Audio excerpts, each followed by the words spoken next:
जय हिंद दोस्तों, स्वागत है आपका चल पर सबकी बड़ी खबर के साथ एक बार के सामने मौजूद यहाँ पर चलेंगे एक एक करके फटाफट सारे विधानसभा चुनाव के अपडेट की तरफ एक एक करके सारी बड़ी जानकारी अब तक पहुंचाएंगे। मध्य प्रदेश के अंदर चुनाव प्रचार प्रसार थम चुका है दोस्तों, लेकिन इसी बीच बड़ी जानकारी सामने आ रही है जहां पर एक के बाद एक नेताओं में आपस में मारधाड़ की खबर सामने आ रही है दोस्तों। इसी के साथ में भाजपा के मंच से बताएंगे किन शब्दों का इस्तेमाल किया गया है जिसकी जमकर आलोचना हो रही है, और इसी के साथ में इस बार कांग्रेस पार्टी को वोट देना बीजेपी के मंत्री ने आखिर क्यों चुनाव से पहले कह दिया है। क्या भाजपा के मंत्री को भी लग रहा है कि उनकी सरकार जाने वाली है। इसी के साथ में आपको बताएंगे राहुल गांधी ने अमृत काल और परम मित्र काल को लेकर भाजपा पर निशाना साधा है दोस्तों। इसी के साथ में बीजेपी का नेता जो एक दिन पहले रोता हुआ दिखाई दे रहा था, अब सांप्रदायिक कार्ड खेलते हुए पूरे चुनाव को इंडिया वर्सेस पाकिस्तान का मैच बताने लगा है। बताएंगे इसके बारे में भी पूरी अपडेट दोस्तों। इसी के साथ में 2024 के चुनाव में एक बार फिर से अमेठी में राहुल गांधी और स्मृति ईरानी का होने वाला है मुकाबला। बताएंगे खुद राहुल गांधी ने इसकी जानकारी दी है। इसी के साथ में एक एक करके चलेंगे सभी बड़ी अपडेट की तरफ। बताएंगे आपको कैसे ज्योतिरादित्य सिंधिया पर पहली बार प्रियंका गांधी ने नाम लेकर निशाना साधा है। सारी बड़ी खबरों की तरफ जाने से पहले अगर आप भी मानते हैं कि मध्य प्रदेश के अंदर कल परिवर्तन के लिए बम्पर वोट डाले जाएंगे और इस बार राज्य के अंदर 18 साल पुरानी सरकार का अंत होने जा रहा है, तो इस वीडियो को लाइक करके लाल बटन दबाकर चैनल को सब्सक्राइब करके बेल आइकन दबाकर कमेंट बॉक्स में जय हिंद जय भारत जरूर लिखिएगा दोस्तों। चलते हैं सबसे पहले और बड़ी अपडेट की तरफ, जहां पर मध्य प्रदेश के अंदर 17 नवंबर यानी कल होने वाले विधानसभा चुनाव को लेकर प्रचार पर पूरी तरीके से रोक लगा दी गई है। बालाघाट, मंडला और डिंडोरी में नक्सल प्रभावित जिलों के अंदर भी चुनावी अभियान को दोपहर 3 बजे ही बीते दिन बंद कर दिया गया था। 230 विधानसभा सीटों पर कल वोट डाले जाने वाले हैं, जिसके लिए चुनाव प्रचार पूरी तरीके से थम चुका है। अब घर घर जाकर आज प्रचार कर सकते हैं कैंडिडेट दोस्तों। इसी के साथ में 3 दिन नहीं खुलेगी शराब की दुकानें, ये भी बड़ी जानकारी दी जा रही है। इसी के साथ में बीते दिन चुनावी शोरगुल बंद होने से पहले बीजेपी और कांग्रेस पार्टी के नेताओं में एक बार फिर से भिड़ंत देखने को मिली है दोस्तों। आपको बता दें कि ग्वालियर ग्रामीण विधानसभा क्षेत्र शंकरपुर गाँव में देर रात 2 गुटों के बीच में जमकर झंडा लगाने को लेकर हिंसा हुई, लाठीचार्ज की गई और इसके बाद पत्थरबाजी और फायरिंग भी हुई है। मामला काफी आगे बढ़ गया, जिसके बाद इलाके में तनाव की स्थिति को देखते हुए पुलिस प्रशासन ने अतिरिक्त बल को तैनात किया है। चुनावी हिंसा से जुड़ी हुई ये बड़ी अपडेट ग्वालियर के बहोड़ापुर थाना क्षेत्र से सामने आ रही है। इस क्षेत्र के अंदर ग्वालियर ग्रामीण विधानसभा के अंदर कांग्रेस और बीजेपी के प्रत्याशी झंडा लगाने को लेकर आपस में भिड़ गए हैं। ग्रामीणों के अनुसार शंकरपुर में रहने वाले भगवती प्रसाद कुशवाहा और बलकेश गुर्जर में आपस में विवाद शुरू हो गया। आपको बता दें कि इस सीट पर भारतीय जनता पार्टी ने मंत्री भारत सिंह कुशवाहा को मैदान में उतार रखा है, जो बीजेपी के प्रत्याशी है, जबकि कांग्रेस पार्टी की ओर से गुर्जर समाज से साहब सिंह गुर्जर मैदान में उतरे हुए हैं। दोनों के समर्थक आपस में भिड़ गए। काफी ज्यादा मामला बिगड़ता देख पुलिस प्रशासन को दखल देनी पड़ी है। साथ साथ दोस्तों बीजेपी के केंद्रीय मंत्री नरेंद्र सिंह तोमर के बेटे को लेकर तीसरा वीडियो जारी होने के बाद अब लोगों ने ईडी के दफ्तर पर जाकर दबाव बनाना शुरू कर दिया है। कांग्रेस पार्टी युवा मोर्चा की ओर से एक रैली का आयोजन किया गया दिल्ली में ईडी के दफ्तर के बाहर, और ये बताने की कोशिश की गई कि ईडी के लोगों को सबसे पहले भाजपा के नेता के बेटे का इन्वेस्टिगेशन करना चाहिए। उससे पूछना चाहिए कि 10,000 करोड़ रुपए की लेन देन की बात किस मामले को लेकर चल रही है और किसे पैसा भेजा जा रहा है। कांग्रेस पार्टी की ओर से ईडी दफ्तर के बाहर नारेबाजी भी की जा रही है, दबाव बनाया जा रहा है कि इलेक्शन कमीशन ऑफ इंडिया थोड़ी हिम्मत जुटाएगा। साथ साथ दोस्तों भाजपा के मंच से ऐसी ऐसी बातें चुनाव खत्म होते होते बोली गई है, जिससे जनता भी कहीं ना कहीं बीजेपी नेता की तरफ देखकर पूछती होगी कि क्या आप लोग को शर्मिंदगी नहीं होती है। दरअसल दोस्तों भारतीय जनता पार्टी के नेता के मंच से भाषण देते हुए एक्टर बोले, कहा हमसे लड़ने की हिम्मत तो जुटा लोगे लेकिन कमीनापन कहां से लाओगे, ये गुण बीजेपी को ही मुबारक हो। कांग्रेस पार्टी ने तंज कसते हुए ये बातें कही है दोस्तों। इसी के साथ में इस बार कांग्रेस पार्टी को वोट दे दो, ये कोई और नहीं बल्कि मामा के मंत्री कह रहे हैं। मध्य प्रदेश विधानसभा चुनाव के आखिरी दिन प्रचार में जब कृषि मंत्री कमल पटेल वोट मांगने के लिए पहुंचे तो सोशल मीडिया पर एक वीडियो जमकर वायरल हो रहा है। एक मतदाता उनसे कड़े सवाल पूछता है। सोशल मीडिया में वायरल वीडियो के अंदर हरदा विधानसभा सीट पर मंत्री प्रचार करने के लिए जब पहुंचे तो ग्रामीण ने इस दौरान उनसे पूछा कि हमारे इलाके में सड़कें कब बनेगी, जो वादा आपने पिछली बार किया था। इससे मंत्री जी इतने नाराज हो गए कि कहने लगे कि कांग्रेस पार्टी को वोट दे देना। मंत्री कमल पटेल के सामने एक मतदाता के द्वारा सवाल उठाए जाना शायद उनको बर्दाश्त नहीं हुआ। उन्होंने कहा कि मेरी 3 पीढ़ियां बीजेपी को वोट देती आ रही है, लेकिन आपने और आपकी पार्टी ने अभी तक इस गांव के अंदर सड़क नहीं बनाई है। दरअसल दोस्तों अगर बीजेपी के मंत्री कह रहे हैं कि कांग्रेस पार्टी को वोट दे देना, तो इसका सीधा मतलब यह है कि बीजेपी के लोगों को भी अपने मंत्री की बातें सुननी चाहिए और कांग्रेस पार्टी को ही वोट दे देना चाहिए। कल परिवर्तन और ज्यादा मजबूत कर देना चाहिए, यानी एक तरफा परिवर्तन कर देना चाहिए। साथ साथ दोस्तों रवीश कुमार ने नरेंद्र तोमर के द्वारा मीडिया को सवालों का जवाब नहीं दिए जाने पर निशाना साधते हुए कहा कि गारंटी है कि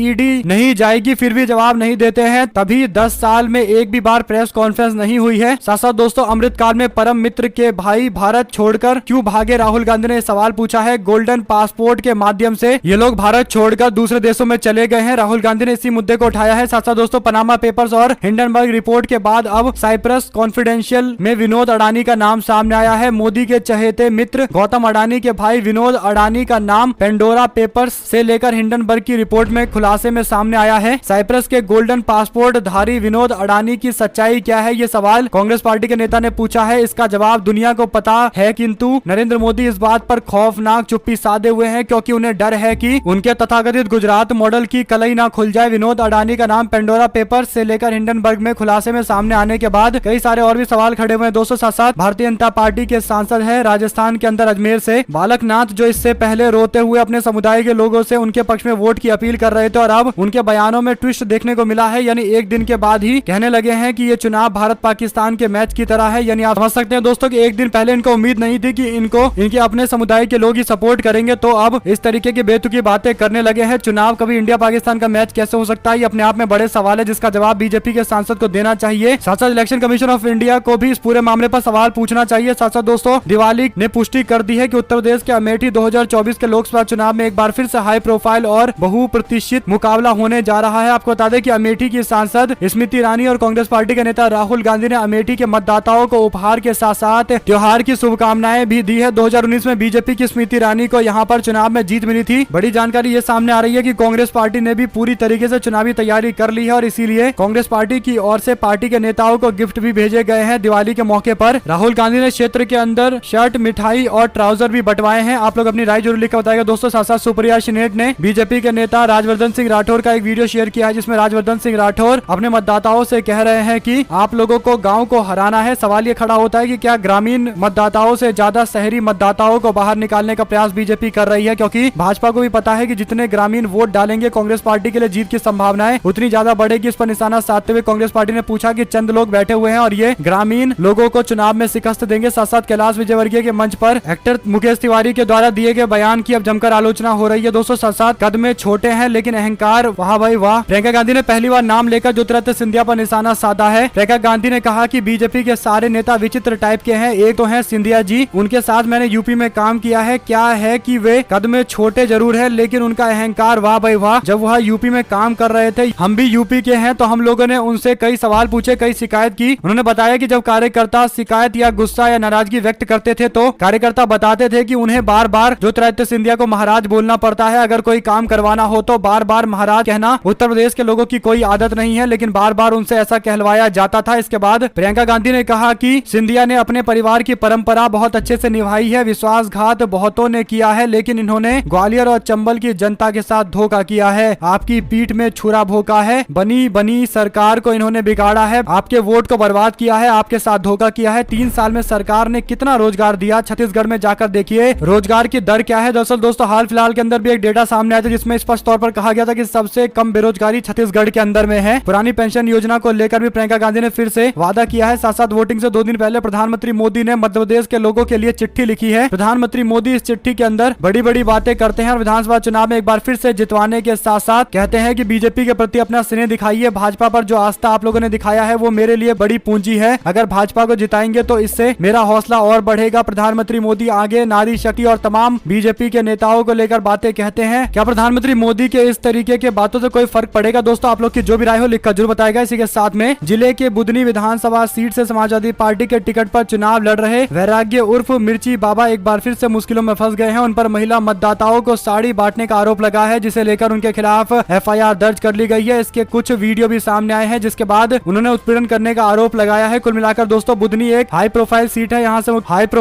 है। यहाँ से खुद मुख्यमंत्री चुनाव लड़ रहे हैं और इसी के साथ में कांग्रेस पार्टी ने अभिनेता विक्रम मस्ताल को मैदान में उतार रखा है। साथ साथ दोस्तों बयाना के बीजेपी के प्रत्याशी के गाड़ी पर विधायक लिखा हुआ था। इस मामले को लेकर उन्हें नोटिस थमा दिया गया है। साथ साथ निर्दलीय ने पहन रखी थी नोटों की माला, तो उनको भी नोटिस थमाया गया है। वहीं पर भवनों पर चिपकाए गए पोस्टर को लेकर बसपा के प्रत्याशी मदन मोहन भंडारी को भी नोटिस थमाया गया है। साथ साथ शिवपुरी विधानसभा क्षेत्र के अंदर क्या भारतीय जनता पार्टी की नेत्री और ज्योतिरादित्य सिंधिया की बुआ बीजेपी से नाराज थी और यही बड़ा कारण है दोस्तों की माना जा रहा है कि ज्योतिरादित्य सिंधिया ने रोड शो तो किया, लेकिन शिवपुरी में प्रचार करने के लिए यशोधरा राजे सिंधिया मौजूद नहीं रही। क्या वो अपनी नाराजगी व्यक्त कर रही है? आप लोग अपनी राय जरूर लिखकर बताएगा। साथ साथ वोटिंग से पहले एक बार फिर पोस्टर वॉर शुरू हो गया है। कमलनाथ को करप्शन नाथ बताते हुए कई जगह बैनर पोस्टर लगाए गए हैं। लोगों ने सवाल पूछा है कि ये बैनर पोस्टर कौन लगा रहा है, वो भी चुनाव से एक दिन पहले। साथ साथ दोस्तों दरगाह कमेटी के अध्यक्ष और राजस्थान क्रिकेट एसोसिएशन के उपाध्यक्ष अमीन पठान कांग्रेस पार्टी में शामिल हो गए हैं। कांग्रेस परिवार में शामिल कराने के लिए खुद मुख्यमंत्री अशोक गहलोत और उनके साथ कांग्रेस पार्टी के प्रदेश प्रभारी मौजूद रहे। साथ साथ ताजा सर्वे का हवाला देते हुए एक बार फिर से मध्य प्रदेश के अंदर कांग्रेस पार्टी ने जनता से उनके पक्ष में वोट की अपील की है। मध्य प्रदेश कांग्रेस की ओर से एक पोस्ट शेयर करते हुए लिखा गया है कि चुनावी विश्लेषण संस्थान लोकपोल के ताजा सर्वे के अनुसार कांग्रेस पार्टी को 130 से 142 सीटें मिल रही है और भाजपा को 84 से 98 सीटें। कांग्रेस पार्टी को बीजेपी से 5% ज्यादा वोट शेयर मिल रहा है। ये आंकड़े जारी करने के बाद कांग्रेस पार्टी ने फिर से जनता को कहा है कि वो मजबूती से कांग्रेस पार्टी का सपोर्ट करे। कांग्रेस पार्टी काफी सीटें जीत कर आएगी। एक तरफा चुनाव इस बार होने जा रहा है। साथ साथ दोस्तों रमेश बिधूड़ी जो भारतीय जनता पार्टी के दिल्ली के सांसद हैं, उनको राजस्थान के अंदर जिम्मेदारी दी गई है और शायद अब उनके जिम्मेदारी का वो सही से पालन भी करने लगे हैं। ऐसा इसलिए कहा जा रहा है क्योंकि अब वो पीएफआई से लेकर पाकिस्तान तमाम तरीके की टिप्पणियां कर रहे हैं। रमेश बिधूड़ी राजस्थान के चुनाव को लेकर कहते हैं कि राजस्थान के चुनाव पर देश की नजर ही नहीं है बल्कि लाहौर की नजर भी है, यानी एक तरीके से पूरे चुनाव में पाकिस्तान को भी घुसाने का प्रयास किया जा रहा है। पाकिस्तान से मामले को जोड़कर कहीं ना कहीं चुनाव को एक अलग तरीके का ट्विस्ट देने की कोशिश की जा रही है। आप लोग अपनी राय जरूर लिख बताएगा दोस्तों। साथ साथ कांग्रेस पार्टी के प्रत्याशी का असम के राज्यपाल कटारिया पर निशाना। गौरव बल्लभ बोले कहा छुप छुप कर दौरा नहीं करे, आना है तो पद त्याग कर आ जाइए। दरअसल विधानसभा चुनाव को लेकर सियासी पारा लगातार चढ़ा हुआ है। नेता सभाओं और अपने भाषण में एक दूसरे पर जुबानी हमला कर रहे हैं। उदयपुर शहर के कांग्रेस पार्टी के प्रत्याशी गौरव बल्लभ ने बिना नाम लिए हुए असम के राज्यपाल गुलाब चंद कटारिया पर निशाना साधते हुए कहा कि छुप छुप कर दौरे नहीं करे, आना है तो पद त्याग कर आए। उदयपुर में मंगलवार को गौरव बल्लभ ने प्रेस कॉन्फ्रेंस में कटारिया के उदयपुर दौरे को लेकर सवाल उठाए हैं। हालांकि उन्होंने इस दौरान उनका नाम नहीं लिया है, लेकिन दीपावली के दिन निर्वाचन विभाग को उनके इसी दौरे को लेकर शिकायत भी की गई है और आचार संहिता का उल्लंघन भी बताया गया है। दोस्तों साथ आपको बता दें कि कुमारस्वामी के घर के बाहर लगे बिजली चोर के पोस्टर पुलिस ने हटवाए। एचडी कुमारस्वामी पर बिजली चोरी के आरोप के बाद अब उनके घर के बाहर बिजली चोर के पोस्टर लगे हैं। बता दें कि कर्नाटका कांग्रेस ने एक्स पर वीडियो शेयर करते हुए जानकारी दी है। दोस्तों इसी के साथ में रोड नहीं तो वोट नहीं, मध्य प्रदेश के इस गाँव ने किया मतदान का बहिष्कार, आखिर क्या है वजह। ग्रामीण दीवान सिंह लोधी का कहना है कि सड़क नहीं बनने के कारण वो लोग फैसला ले रहे हैं कि भाजपा सरकार के खिलाफ या तो वोट करेंगे या फिर मतदान का बहिष्कार करेंगे। साथ साथ बीजेपी इक्वल भ्रष्ट जनता पार्टी कांग्रेस पार्टी के प्रवक्ता ने अखबार के कई सारे कटिंग को शेयर करते हुए मंत्री पुत्र को लेकर हुए खुलासे पर भाजपा से सवाल पूछे हैं। साथ साथ बीजेपी के लोगों ने तो भगवा लेकर घूमने के अलावा कोई और काम नहीं है। चुनावी सभा में जमकर बरसे मल्लिकार्जुन खड़गे। उन्होंने कहा कि जनता ने हमारी सरकार बनाई, लेकिन हमारी सरकार को मोदी, अमित शाह और शिवराज ने चोरी कर ली। अब एक बार फिर से कांग्रेस पार्टी की सरकार बनाइए। श्योपुर शहर के अंदर चंबल कॉलोनी में सभा को संबोधित करते हुए उनकी ओर से यह जानकारी दी गई है। दोस्तों इसी के साथ में कांग्रेस पार्टी के नेता दिग्विजय सिंह और मधुसूदन गढ़ राज परिवार के सदस्य के बीच में तलवारें खींची हुई है। अदावत की मुख्य वजह केंद्रीय मंत्री और बीजेपी के नेता ज्योतिरादित्य सिंधिया को माना जा रहा है। दरअसल दोस्तों छोटे भाई लक्ष्मण सिंह के प्रचार के लिए दिग्विजय सिंह खेराड़ गांव पहुंचे थे। चुनावी सभा में दिग्विजय सिंह ने ज्योतिरादित्य सिंधिया को दोबारा गद्दार करार दिया। दिग्विजय सिंह ने ज्योतिरादित्य सिंधिया को कायर कहते हुए विचारधारा से समझौता करने वाला बताया। ज्योतिरादित्य सिंधिया के साथ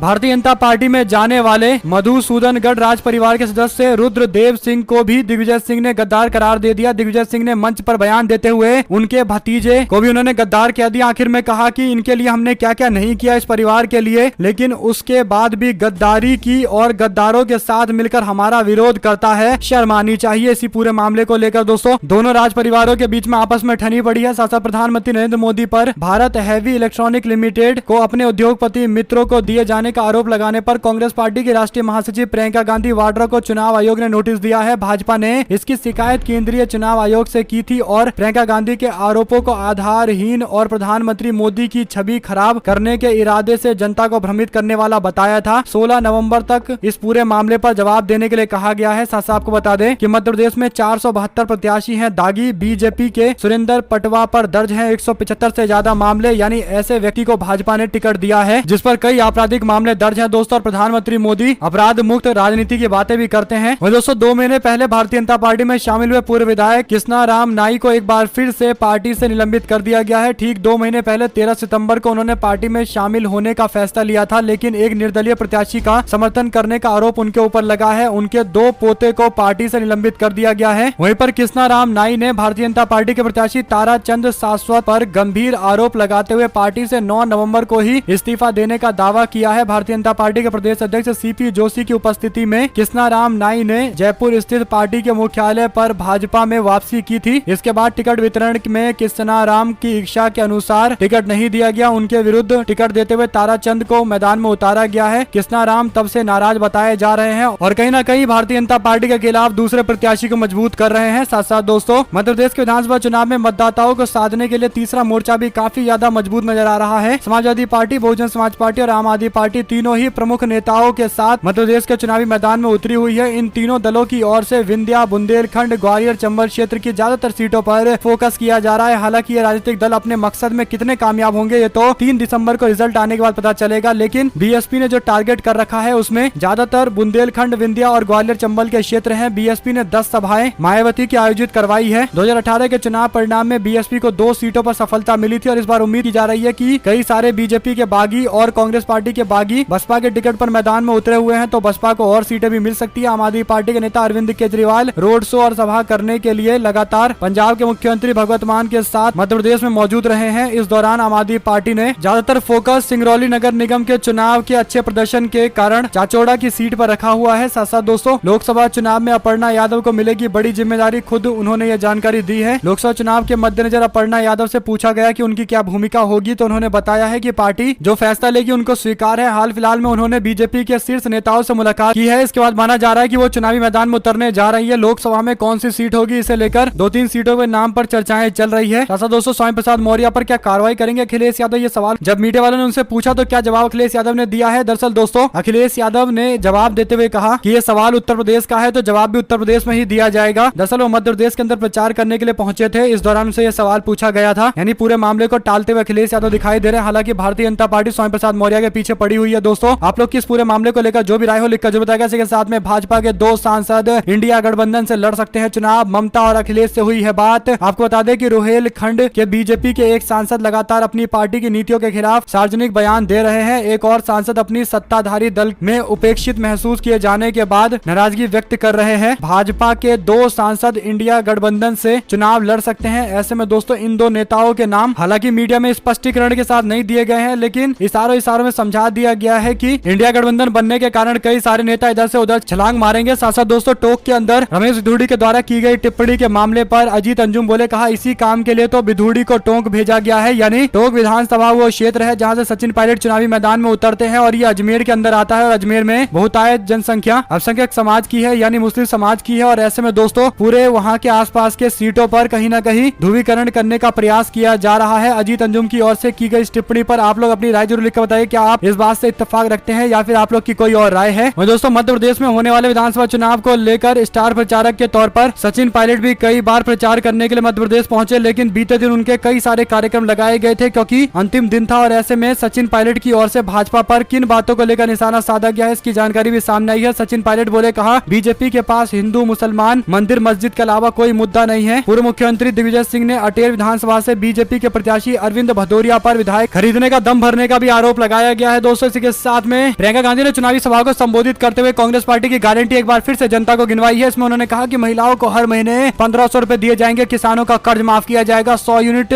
बिजली मुफ्त दी जाएगी, 200 यूनिट तक हाफ कर दिया जाएगा रेट, पुरानी पेंशन योजना को लागू किया जाएगा, 500 रुपए में गैस सिलेंडर दिए जाएंगे, 2 लाख खाली सरकारी पद भरे जाएंगे, सरकारी छात्रों को छात्रवृत्ति दी जाएगी, एमएसपी की गारंटी, युवाओं को 3000 रुपए बेरोजगारी भत्ता, 12वीं तक निःशुल्क शिक्षा होगी, प्रतियोगी परीक्षा शुल्क 100% छूट मिलेगी, 25 लाख रुपए तक का बीमा, ओबीसी को 27% आरक्षण, जातीय जनगणना कराया जाएगा। हवाई वादे नहीं, ठोस नतीजे, जुमलों की नहीं बल्कि गारंटी की सरकार। यानी कांग्रेस पार्टी भाजपा की सरकार को जुमलों की सरकार और कांग्रेस की सरकार को गारंटी की सरकार कही जा रही है। कांग्रेस पार्टी ने हिमाचल प्रदेश, कर्नाटका के अंदर भी इसी तरीके का मुहिम चलाया था जिससे पार्टी को काफी ज्यादा फायदा भी मिला था। दोस्तों इसी के साथ में आपको बता दें कि केंद्रीय गृह मंत्री अमित शाह छत्तीसगढ़ के दौरे पर पहुंचे थे। विधानसभा चुनाव के दूसरे चरण के लिए प्रचार के दौरान उन्होंने भूपेश बघेल पर निशाना साधते हुए उनके शासन में राज्य का बेमेतरा जिले में लव जिहाद का केंद्र बन गया है, इस तरीके का बयान दिया है। बेमेतरा क्षेत्र को उन्होंने लव जिहाद का गढ़ बताया है। दोस्तों शाह ने कहा कि बीजेपी की रमन सरकार के तहत